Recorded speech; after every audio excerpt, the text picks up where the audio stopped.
Okay, thank you. Welcome to the Brentwood community on behalf of all board members, Superintendent Lochner, Ms. O'Connor, and our council and district clerk. Welcome to the October 28th Brentwood School District Board of Education meeting.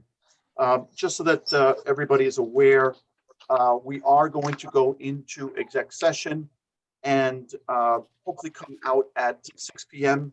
There's a district safety plan hearing and a code of conduct hearing that we will be presenting at that time. So we're hoping that we can see you all back at 6 p.m. So for the time being, I am calling this meeting order 4:37 p.m. I need a motion to convene general session at 4:37 p.m. Motion. Motion by trustee Burgos. Could I have a second, please? Second. Second by trustee Safiri. All in favor? Aye. Aye. Opposed? Abstention?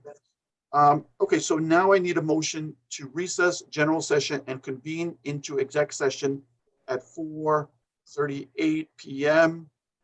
The purpose of seeking the legal advice from the board's attorney. I need a motion, please. Motion. Motion by trustee Moore. Could I have a second? Second. Second by trustee Gonzalez Prescott. All in favor? Aye. Aye. Opposed? Abstentions? So moved.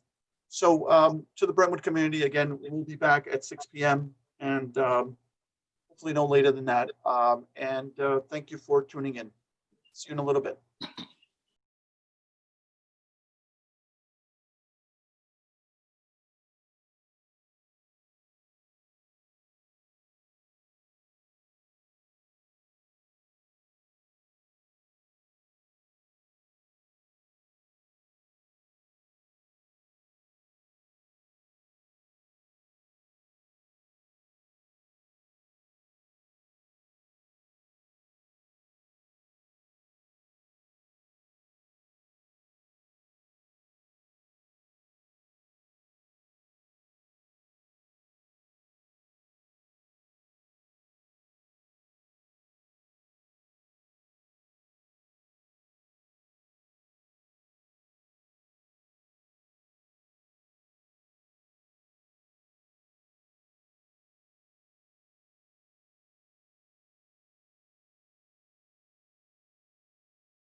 We are live.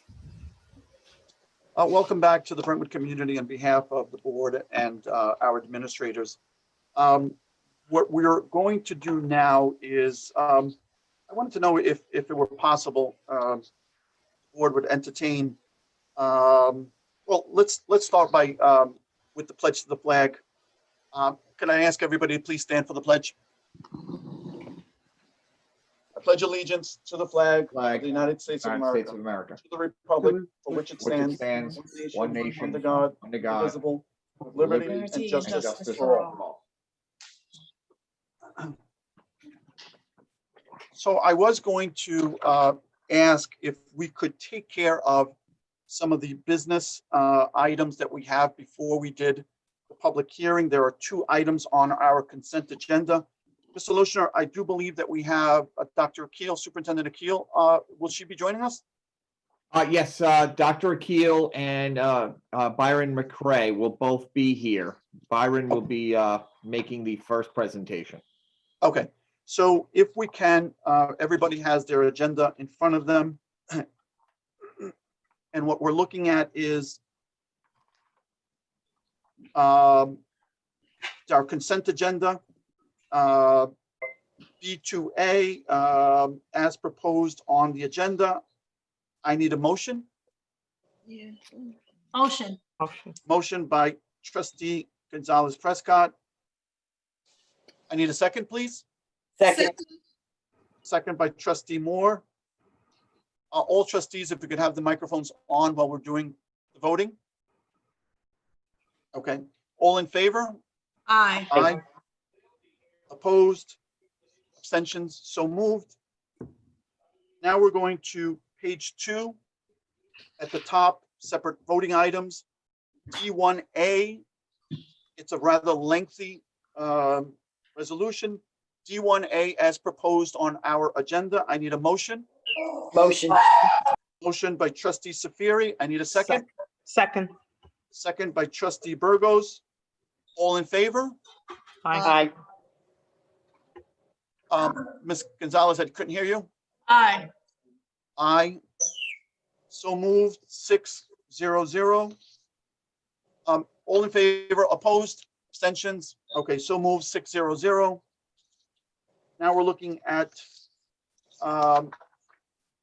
page number 4, which is D1B, approval for legal defense as proposed on the agenda. Could I have a motion, please? Motion. Motion by trustee Maria Gonzalez Prescott. Could I have a second, please? Second. Second by trustee Burgos. All in favor? Aye. Aye. Opposed? Abstentions? So moved. 6-0-0. So now, Mr. Lochner, I thank you for your patience. I'm going to just, I guess, turn it over to you so that we can continue with the, I don't know if it's a safety plan or if the code of conduct. Okay, I believe we're going to do the district safety plan first, and there'll be a presentation by, as I said, the Director of Security, Mr. Byron McCrae. I think Stacy, you're going to let him in, or Candace, and he'll go through a slide presentation. It's probably about 22 slides. And I guess at the end of that, he'll have an opportunity to ask questions. I will also be able to answer any questions that the board may have or community members. And we have Dr. Akil joining us. Dr. Akil will do the presentation on the district code of conduct. Do we want to start with that one? I think we planned on Mr. McCrae. Is he in, Stacy, or no? Almost, not quite. Okay. We kind of have this choreographed, so we don't want to go out of whack there. Hey, Dr. Akil.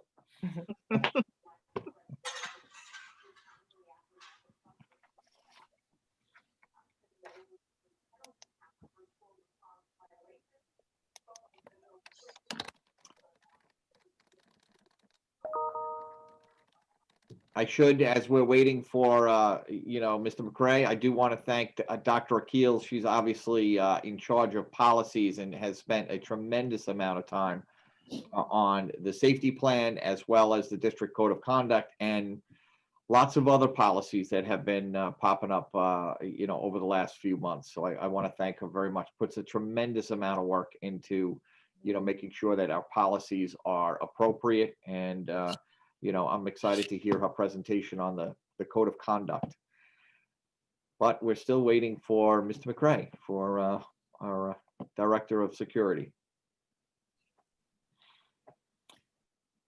I should, before Mr. McCray comes on, I should also, tell the community that he is our contact tracer and has done a tremendous job communicating with the Department of Health, not just Monday through Friday, but on Saturdays and Sundays. He's really 7 days a week, 24 hours a day. Really a tremendous, tremendous asset to the Brentwood community. We're so grateful and thankful that he was appointed a few months back. You do know, Mr. Loshner, he's out there fighting crime on our behalf right now as you speak. And that's the reason why he's late. That could be the reason, right? That may be why Dealing with he's some not kind of on. emergency situation right now. And I just want to echo what you said. We absolutely love that Mr. McCray is at the head of this department. Yeah. And I think I speak for all board members. So he's our crime fighter out there. He is. He really is terrific. Maybe not so good at computers, but he's. Oh, no. I'm sure. Although we probably can't blame him for this one. I don't know what's happening. Is he trying to get on, Mr. Connor, or? I think maybe we should change the order a little bit. Okay. Well, here's the All thing right. about it. Here's the thing about it is that I'm going to blame this board and us because we're normally half hour, 45 minutes, an hour late.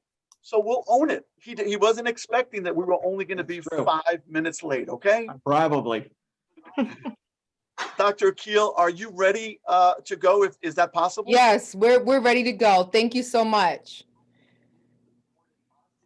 So good evening, Board of Education and Superintendent Loshner. It's so good to have this opportunity to share with the community about our new and revised code of conduct. I'm really thankful for this opportunity.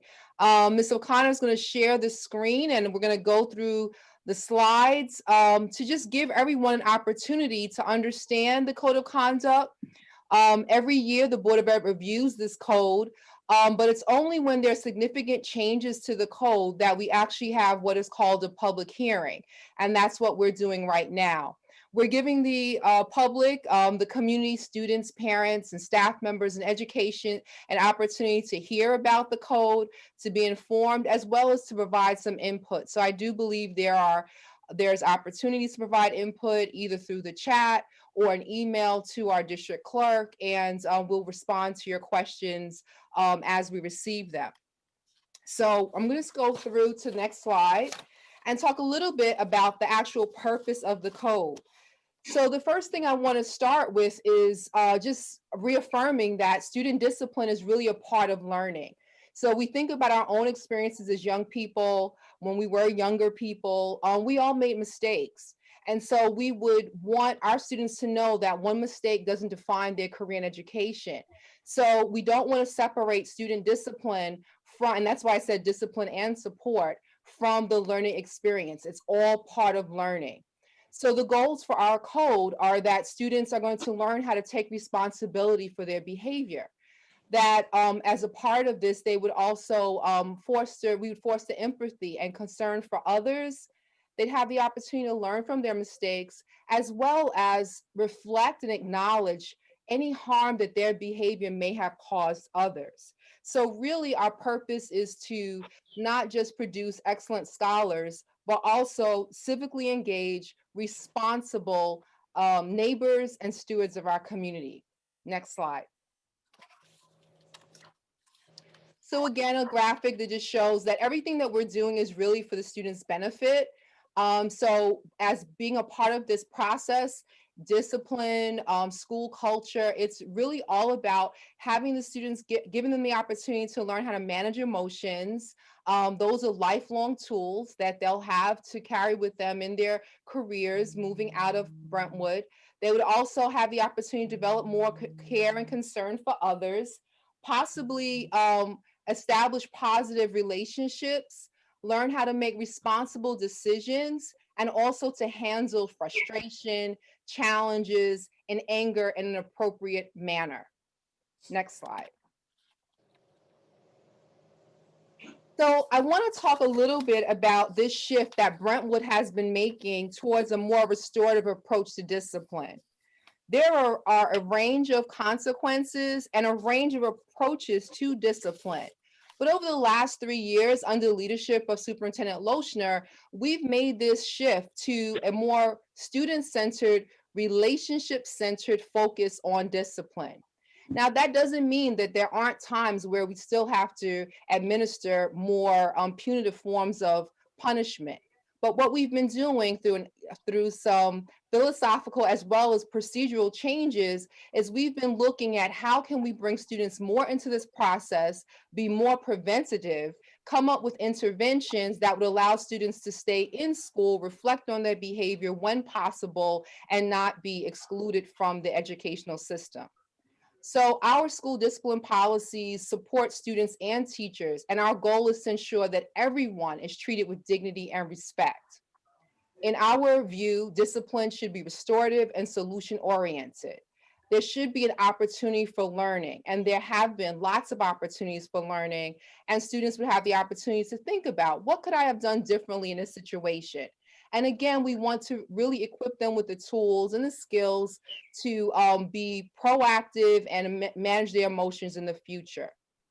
I also want to say that Brentwood really has been in the forefront of restorative justice in Long Island. Our high school has done an extremely great job at rolling out and implementing restorative justice.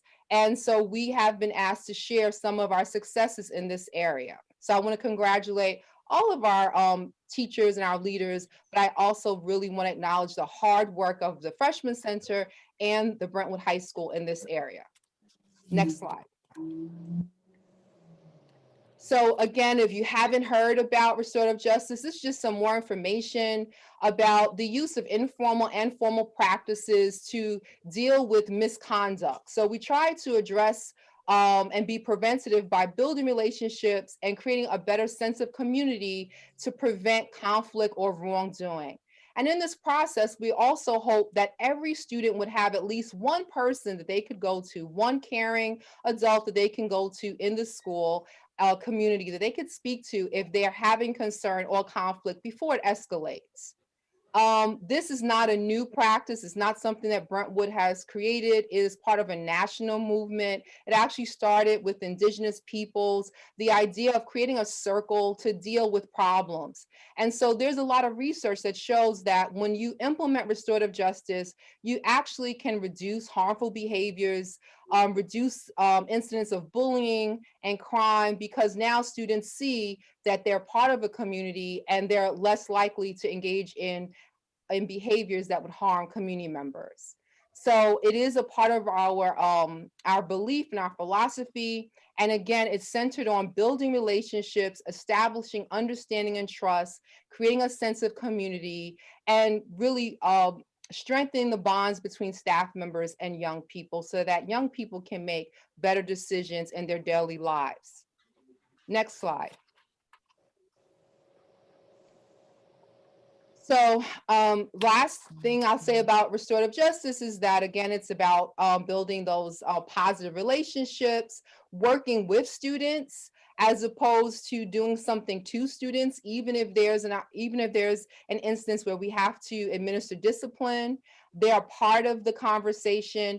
And in the restorative process, everyone, the student, the staff member, everyone has an opportunity to be heard. And of course, that person who may have been harmed. Moving to the next slide. Some of the impact, and we have seen it here in Brentwood, but also just research talks about the impact of restorative justice. It creates healthier, caring school communities. It moves away from exclusionary forms of discipline, which are long-term suspensions, which could have negative impacts on students, long-lasting impact, including dropping out. It also can reduce educator turnover and heighten academic performance because students are in school longer.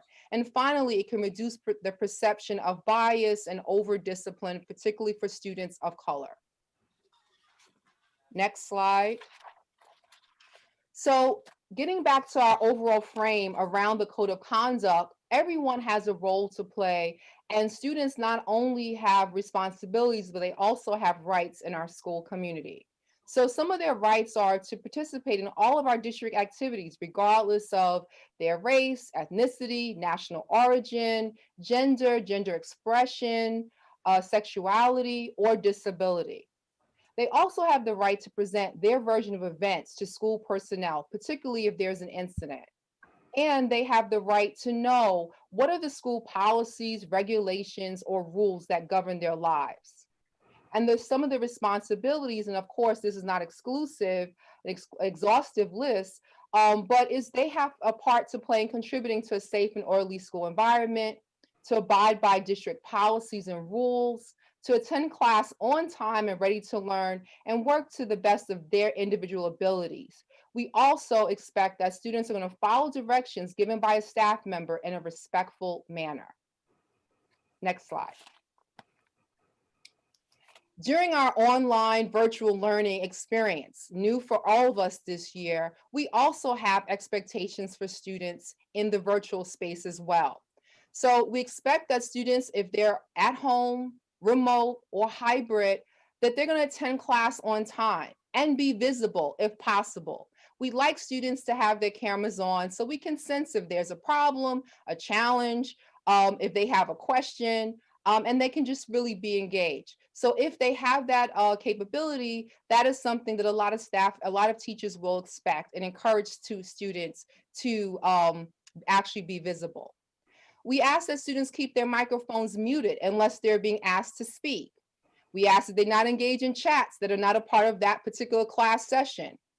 It is really important that students or family members do not take photos or screenshots of live sessions, that there's no inappropriate virtual backgrounds or inappropriate profile pictures in the virtual classroom.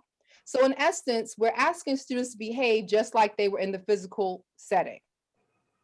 It is very important that students do not engage in bullying or cyberbullying in any manner, and also to be respectful in writing. So even though it feels like a chat group, or it might feel like social media, it's a classroom setting. So we expect that students are going to write respectfully and talk respectfully in the class. Also, we expect that students, when they are on camera, are going to be dressed appropriately for class. So again, we're building lifelong habits for young people who are actually going to join the workforce soon. And so we want to get them into the good habits of mind and work in their classroom setting. It's important to respect the privacy of others, going back to not taking photos or screenshots of other individuals in the live sessions. And parents or guardians also should not record or interrupt online lessons. If parents or guardians have questions during a class lesson, we're asking that they use Parent Square or email the teacher, and the teacher will give them a response when it is appropriate. Next slide. Our parents are our essential partners, even in the code of conduct. So there are ways that parents and guardians can help by collaborating with us, which our community does a really great job of, helping your child understand the purpose of the rules, even maybe taking the opportunity to review classroom rules and expectations with them at home. We also would like parents to help build positive and constructive relationship with teachers. Again, something I think we do really, really well here in Brentwood. And since you're the first line of defense in your child's life, it is really important that parents inform the school community if there are any changes that would negatively impact your child's conduct or performance, anything that's happening in the household that we should be aware of so that we know how to support your child appropriately. Next slide. And as school and district staff members, we also have responsibilities. One of our responsibilities and our first and foremost duty is to treat all students and families with dignity and respect. It is also important that we maintain confidentiality, that we support our students on their career trajectory, whether it's in college, military, or career planning. We enforce our school policies and rules in a fair and consistent manner, and that's a code that we must abide by. We're expected to communicate our expectations to students so they know how they're being evaluated, how they're being judged, and what is really expected of them on a daily basis. We are also to assist students dealing with, regular pressures that young people deal with, including peer pressure or bullying or any of those situations.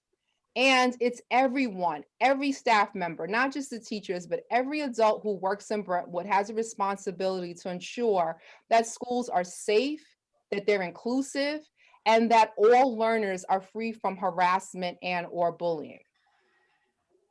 Next slide. So, and we have some structures in place, and these are actually New York State requirements to support those efforts. One is that every school has a Dignity Act coordinator, and you probably have heard the term DASA.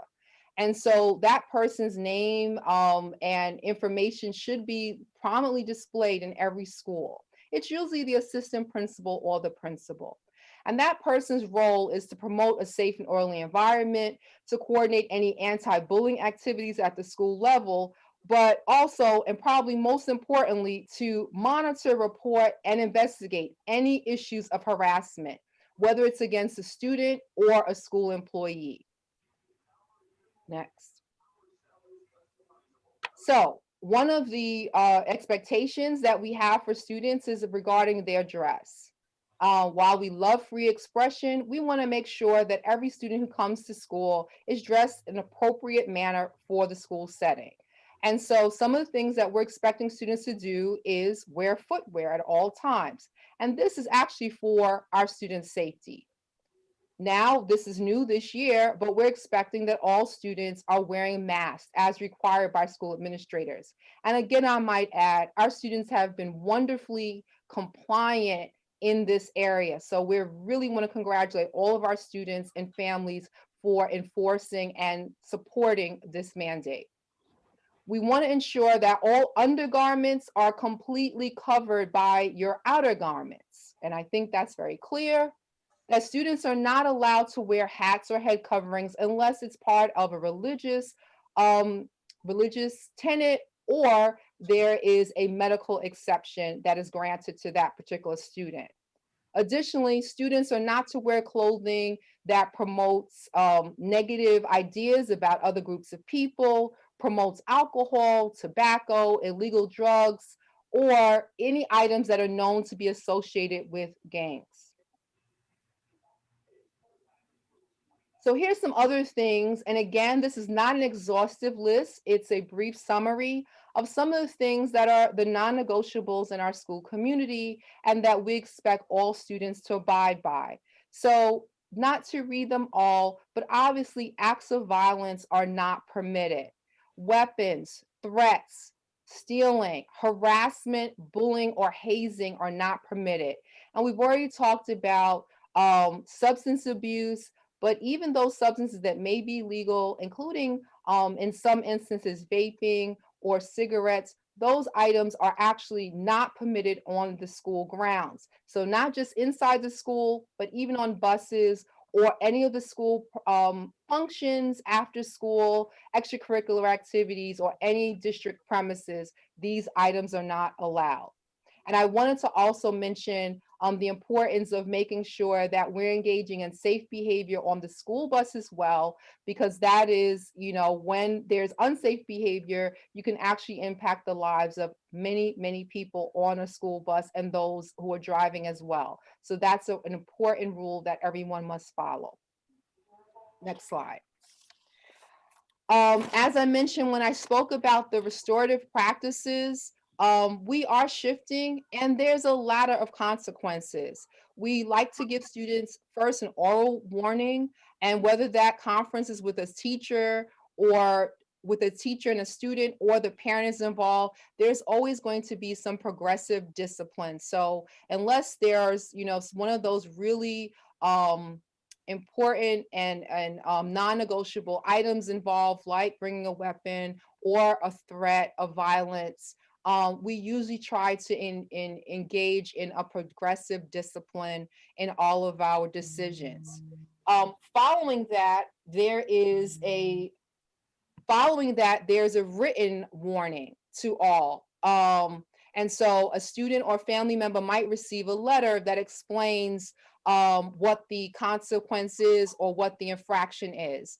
And then we have detention, suspensions of privileges, in-school suspension, a short-term suspension, which could be less than 5 days, and finally, a long-term suspension, which is more than 5 days, which would involve a hearing at the district level to make that decision. Next. Okay, so all of our students have the same rights and responsibilities in the discipline process, but we also know that some students who have disabilities have additional rights in this process. So first of all, a student who has a disability is entitled to the same process as their non-disabled peer. However, when it comes to a decision regarding a suspension for 5 days or more, there's another process that comes into play, and that is a manifestation team would actually meet to determine whether or not the student's behavior was a manifestation of their disability. So once that team meets, they make a determination. So one, either the finding is, yes, this behavior that the student was engaged in is actually caused by their disability, and then the hearing would be dismissed in that instance. But if the finding is no, then the student might experience the same discipline as a student who doesn't have a disability. Whatever the outcome is, that student with a disability will continue to receive their mandated services. Other interventions for our students with disabilities. So if the manifestation team finds that the student's behavior is actually causal, the CSC could meet to conduct a program review and make additional recommendations to the student's individual educational plan. Some of those recommendations could include a functional behavior assessment, an alternative placement, or supplementary supports or aids. I also want to mention that if a student who has a disability is suspended, even in school, for more than 10 days in a school calendar year, a pattern of removal must be requested, as well as a program review for that particular student. So that concludes my presentation, but I just want to say that this is a process where all students, parents, staff members, and all stakeholders are involved. And of course, our goal is to maintain a safe and inclusive school community for all students, and everyone has a role to play in that process. Thank you.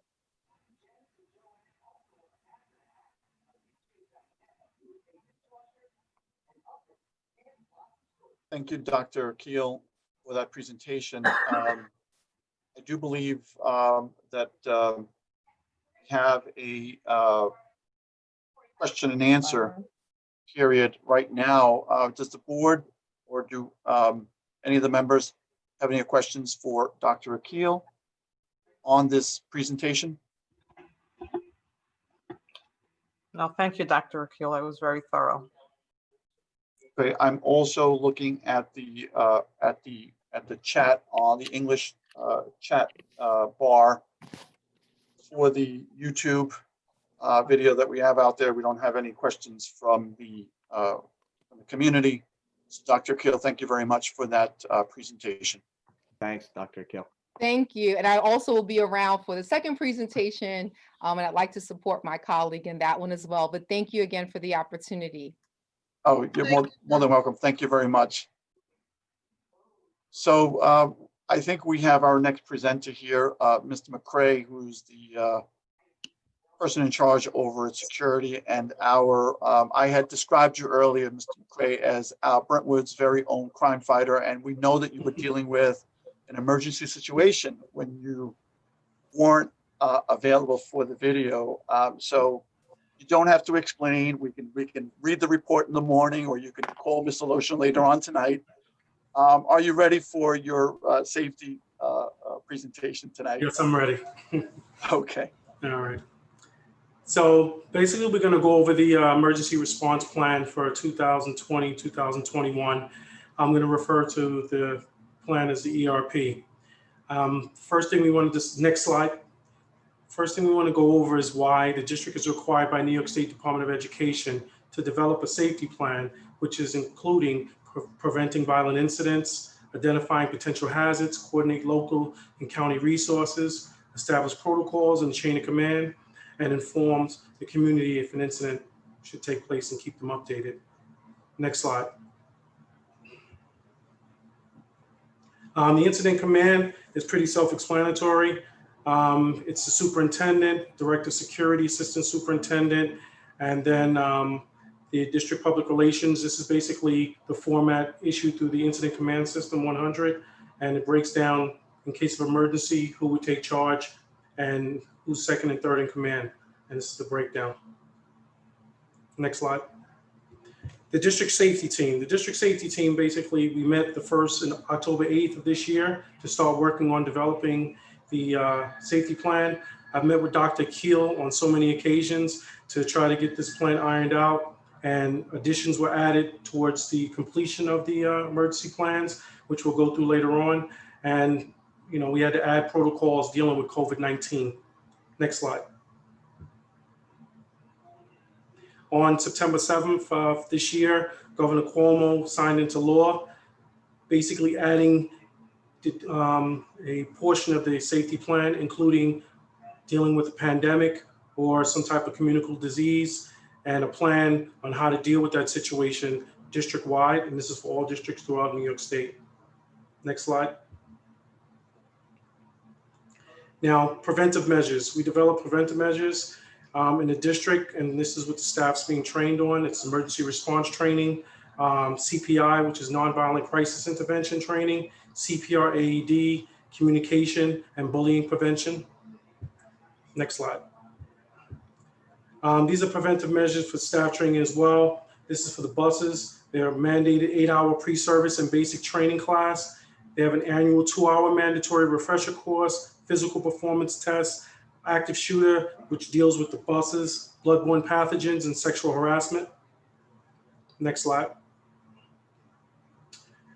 Okay, all district schools have digital alarm systems and surveillance cameras, which are fully functioning at this point. All district schools have safety equipment such as handheld stop signs, reflective vests, flashlights, weather radios, and grab-and-go kits in case of an emergency. The school maintains an evacuation plan for students and staff for mobility issues, and all district schools have at least one AED in each building, and the district schools also have electronic visitor management system for signing in visitors, and this system here is very key and important.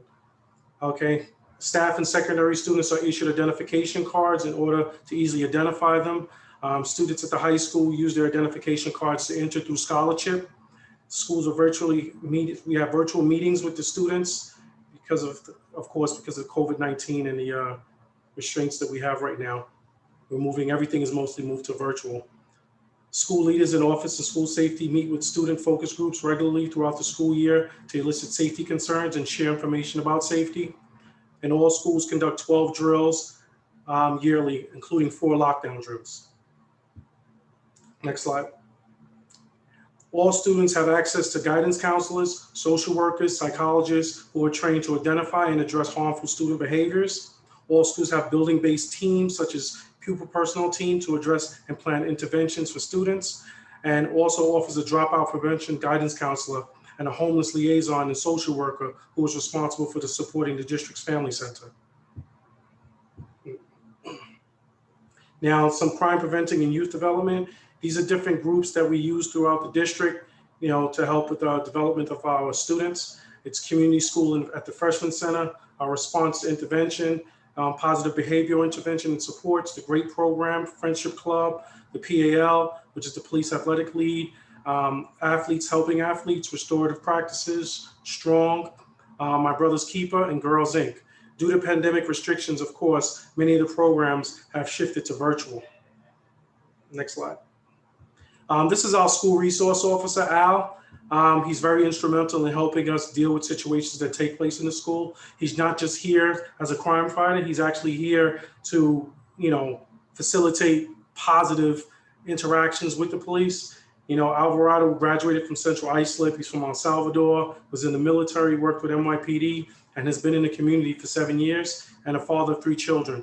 He's very instrumental in trying to develop programs to help work with the students. And he's not looked at as a police officer. He's looked at as someone that's there that they can talk to if they feel uncomfortable about a situation.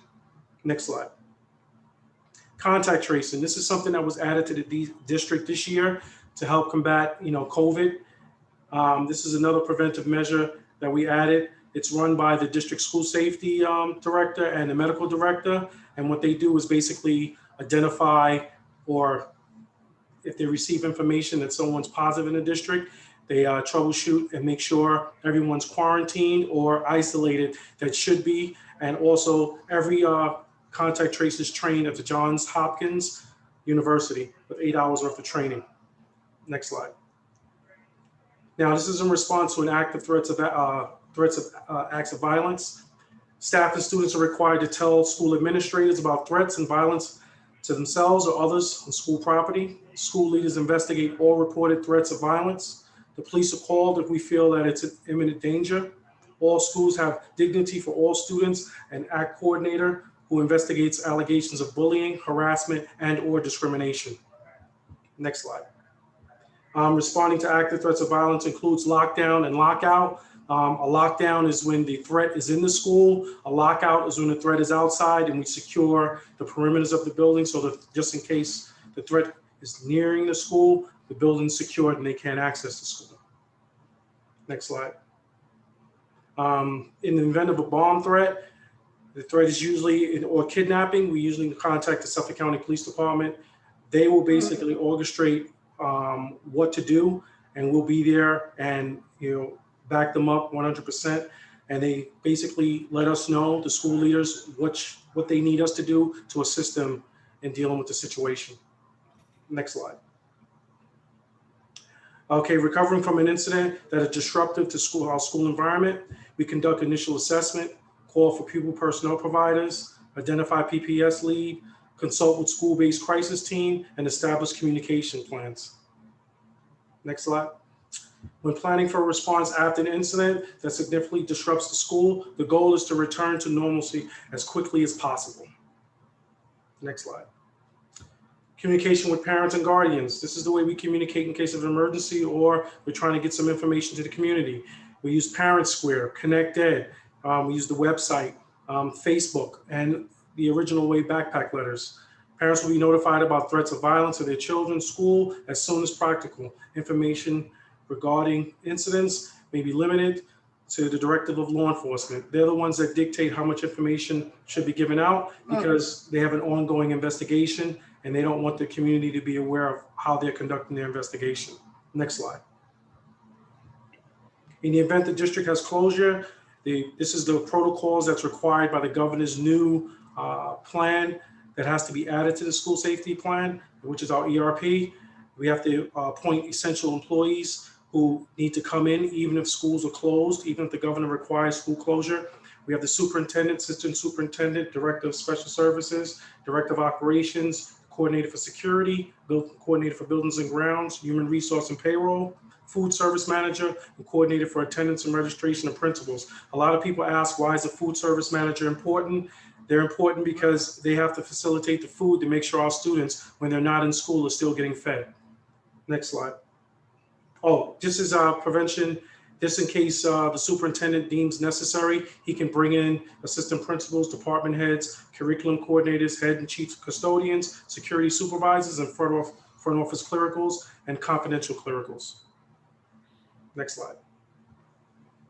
In the event of district closure, all district non-essential district employees will be expected to work remotely. In order to facilitate staff working remotely, the district will provide certain material, which is Microsoft Teams network and OneDrive, provide clericals with access to relevant software, arrange the office lines to be transferred to working devices or workers' devices, maintain the IT help desk to assist staff with technology issues, host virtual staff meetings through Microsoft Teams and the district official platform, and maintain attendance for all virtual staff. Next slide.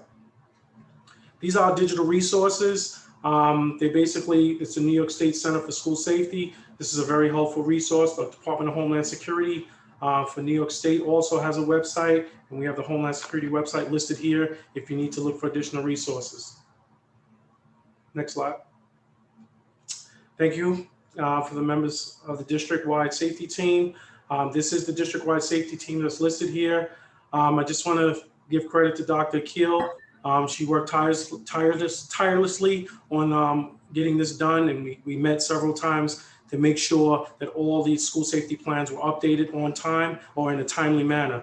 Let me not say on time, because a lot has changed since the beginning of the school year. Thank you for your time. Any questions? Any questions from board members? No, For thank Mr. you, Byron. Mr. McCray? Yes. Trustees?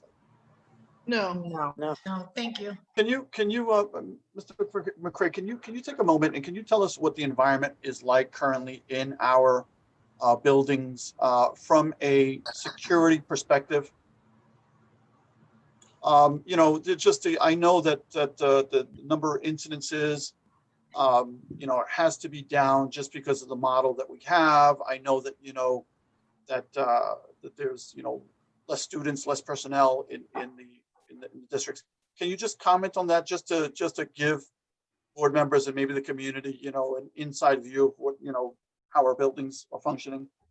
Well, several acts like student fights and aggression towards each other has really declined a lot, because this school year we probably only had 2 or 3 physical contact fights between students, which last year this time we were probably up to 10 to 15. So it has decreased. And, it's just, a lot has changed with the students' attitudes and, basically keeping social distance and not being able to sit next to each other during lunch period. So a lot has changed. The students interacting. It's sad that they're not able to actively play in sports. So yes, as far as safety concerns, right now we are running okay. Everything seems to be going well and safe. And we're handling any situations that come about. But right now, yeah, I've seen a deep decline in any acts of violence or any type of issues with students. What about cooperation in terms of mask wearing from your perspective, again, from the security perspective? Because I do know that, you'd probably, have to enforce some of those things. Just, what are your thoughts on that? I find the students wear their masks a lot more than the staff. The students are definitely wearing their masks, and I think that the students are really, and the staff, they're wearing their masks too. I meant that as a joke, but the students, they're on point. You find very few students not wearing their mask. You walk up to them, if they're not wearing it or they're wearing it, they're not wearing it properly. When they see you, they're quick to fix it. They're just as scared as the staff. So they're definitely following through on wearing their mask and they're practicing social distance. It's a little difficult because they're used to approaching each other, but they're learning and they've learned quick. That's great. That's great. Okay. Are you monitoring the YouTube, Robert? Yes, I am. I I'm got looking kicked off. Okay. Because there was a question about deans, which I think is related to what you're asking. Yeah, and I was just asking that as a follow-up. So I'm really trying to field questions on these 2 matters, the code of conduct and the safety, and that's why I did ask Mr. McCray about just what was happening on the inside of the buildings. There was a specific question though about how Mr. McCray feels about not having deans in the high school. Yeah, I'm not really sure if we want to put him on the spot on that. I think that is, ultimately a decision that the board made. But I did want to ask him in very general sense in terms of what. we from didn't a all security make that perspective. decision. Wait a minute, we didn't all make that decision though. I So I would like him to answer that. I understand, Ms. Safiri, but what I'm saying is that the majority of the board made that decision, and I would rather not have to put a staff Oh, member okay. on the spot. So I am taking the ownership, and if you wanted the clarity, yes. So I did ask that question as a follow-up, just so that people can understand that it's not the same as it was in years past. Thank you, Robert. Any questions from the board on any of the items that we've talked about now? You know, there are some questions on the chat side, you know, about bullying, and I, you know, Mr. McCray, I mean, I want to ask you the question, but I think you've already answered it. You know, what about increased uptick of bullying in the school district? You know, what do you see in terms of bullying and harassment specifically? Well, I'm not seeing that right now because student numbers are down tremendously. We're working with probably a third or even half the students that we normally would deal with. So if any issues were to arise, we can actually respond quicker than last year. We're down with the student average to guard is like, you know, very low, but you know.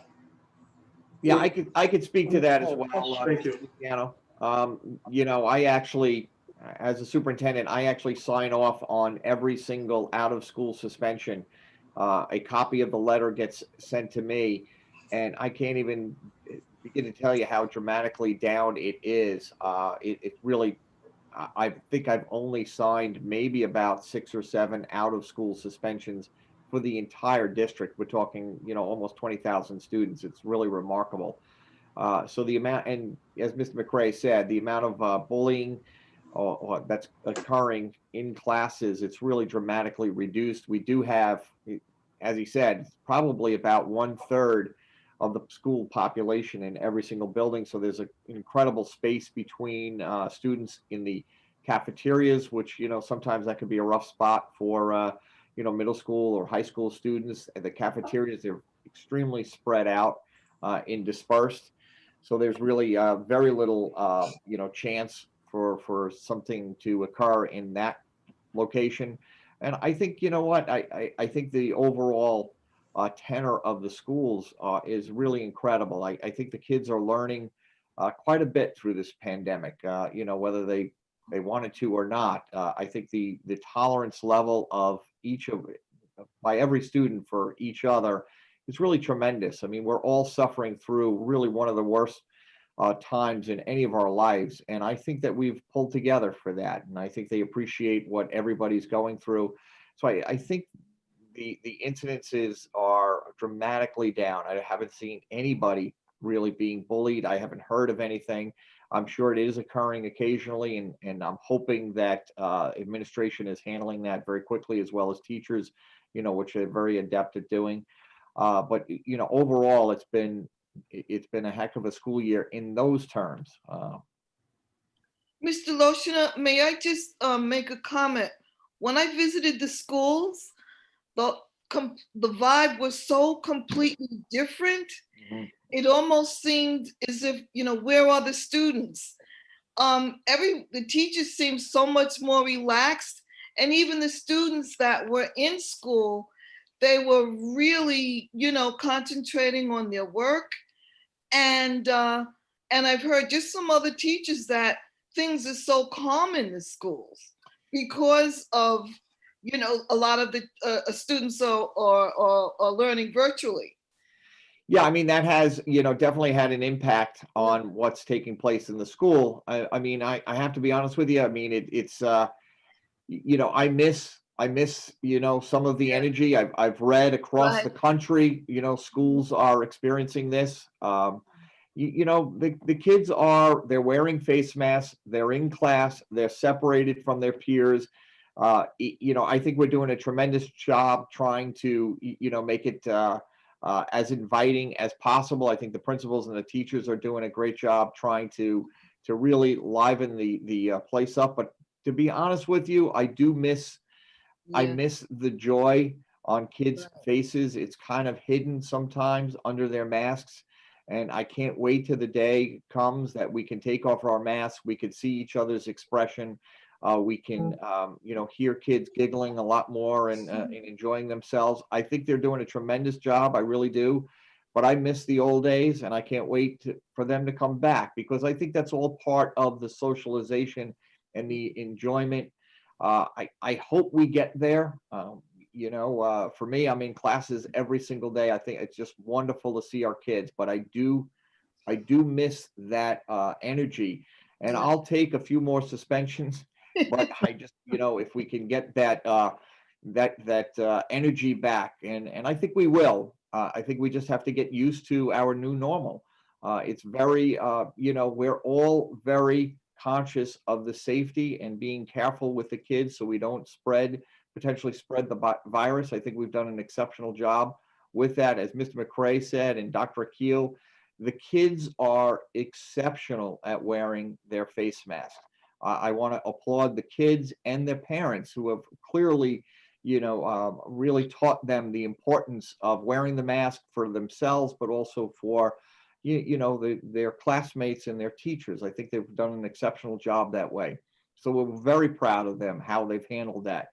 And they've also handled the social distancing. They've recognized that they have to keep a certain distance from their peers, and they're doing that. And I really have to applaud them.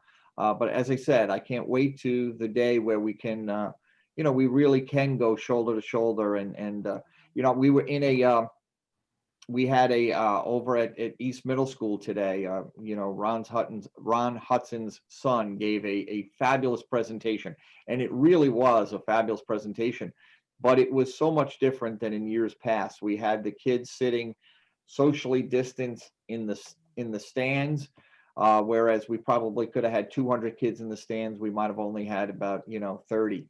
And then we had maybe another 20 or so on the floor, spread very far apart. Again, being very considerate of one another and very conscious of how we should be socially distant. And we had a tremendous amount of energy in there, but I can't wait to the days that we can go back to those, those types of events and really, feel the energy with a whole gymnasium filled with kids. So I hope we get there. Thank you, Mr. Lochner. Any questions from the board members? Questions, comments, concerns? There are some questions that are coming through on the chat, but a lot of those questions we've answered in the past. And I would rather not have to go through, what are the different levels of, the social work staff. And we've answered that in the past. Social work staff is exactly the same as we had in the past. None of those cuts were made this year. It was guidance counselors, the same staffing. Mr. Lochner, we're keeping those same numbers, and we hope to try to keep those numbers for the rest of the year. I mean, isn't that the case? Yeah, that has been the board's goal all along. I think there is one social worker that will be up on the next agenda, and that will bring us up to the same amount as years past. But no, that has always been the goal of the board. Some of the numbers may have changed here or there, but not dramatically. Okay. So with that being said, I'm going to ask, if there's any other questions. Robert, there were questions sent Yeah, in. I I'm was going going to to go say, over Kathy those. sent us questions. Yeah. Those I looked at some of those questions, and I just didn't think that they were pertinent to these two topics. So that would be more towards a regular board meeting. Well, two of them are regarding the time. I think that should be addressed. Yeah. That's what, yeah. Let me check the questions now. Do you have them, Julie? I don't have them. Yeah, in front I of can pull them up. All right. So the first question is regarding whether we have any idea when the schools will be able to go back to 5 days of instruction. So, do you want me to just read them all, or we want to? Well, You know what? I have There's them. only two. I can answer that real quickly. I actually did receive an email today from from a parent who asked me that question. Hmm. We're really not going to, until the governor, first of all, obviously we hope the pandemic is over as quickly as possible. But until that time, and until the governor and the Department of Health relaxes the restrictions, in other words, as long as we have to maintain a 6-foot distance between students in classrooms, even if they're wearing a mask and they have a plastic divider, they still have to maintain that 6 feet. And as long as that's the case, we're not going to be able to bring back all of our students 5 days a week. There's also a restriction still in place in terms of the transportation. Transportation, we can only fit 21 students on a large bus. So in other words, we need the Department of Health, along with the governor, if they relaxed those restrictions, we could consider bringing in, our K through 5, potentially 5 days a week, or 1 through 5, I should say. But until that time, we're just not able to do that. Now, I know parents are looking at our surrounding districts in the town of Islip. Some of the smaller districts, for instance, Islip, okay, or Bayport Blue Point, they are very small communities to begin with. And they also didn't have the enrollment that we had. So they may have actually only had elementary classes with elementary grades 1 through 5 with only 18, 19, 20 students in a classroom. Whereas we had larger, we might have had 25 to 30 students in a class. So it was much easier for them to just add a few staff members, spread the kids out maybe into a couple of classrooms that were not utilized properly, and then they could bring all of their students in. But we're really not equipped to do that. We're not going to be able to bring in K through 5 until those restrictions are relaxed. I have a question here. I don't know if this has been asked before. They want to know do we have an idea of when school will open 5 days a week like other districts? That's what he And- just answered. That was it. Okay, and then the other one, that she's a single mom who rushes home to watch the meetings and tries to ask a question or leave a comment while we're live. The times that the meetings are being held is not working out for her. And what can we do to make it easier for parents? Is there any way the meetings can go back to regular time? She would like to watch them live, but she leaves work at 6 p.m. Paula, and I think that Mr. Lochner just answered the question. I mean, Okay. I think that, no, just Well, not one the part of time that. question. One part of that, and that is that, Right. questions can be asked at any moment. I know that the superintendent and his staff and the district is always fielding questions. So anybody who can't ask a question, at one of these board meetings or through one of these Yeah, but even for us, the 4:30 is no good no more. platform, I was going to say that community members could always send in their questions or could call the district or email the district clerk or the superintendent, and I'm sure an answer will be provided as soon as possible. There's no need to wait for a board meeting to ask a question, especially when it comes to, your child's education. Right. Can we address the time issue though? Because, this isn't the first time that I hear parents, express that the earlier meetings are just not working for them. And, typically we've been meeting our regular business meetings at 8 p.m. and workshops at 7, and they're now pushed up to like 6. Mhm. So the question was, can we go back to regular meeting times? I'll just feel that answer. And, I'm going to tell you right now, some of our meetings have been going 3, 4, even up to 5 hours. And I think that we have benefited by starting earlier. We all have. And I don't think that's fair. I'm sorry.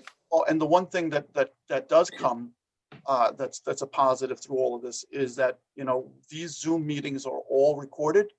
So no matter what time you get home, I mean, you could always watch the meeting off of the YouTube video that's made available 24 hours a day. So Robert, that is true, but I do think that we need to be respectful to the community and offer them the opportunity to watch us live. That's part of the open meetings law. It's not really to watch, things on a video. That's just because of the circumstance. So being that we may be going back to regular meetings soon, if the governor decides, as soon as maybe this Friday or early next week, that we can go back to regular meetings, can we go back to regular times? I think that's the question.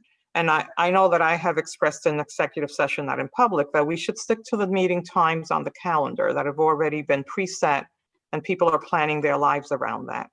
So maybe that's something that we can work towards going back to. we will, I guess we will consider that, as soon as the governor makes his announcement. I mean, that is, I don't think that starting the public session at 6 o'clock is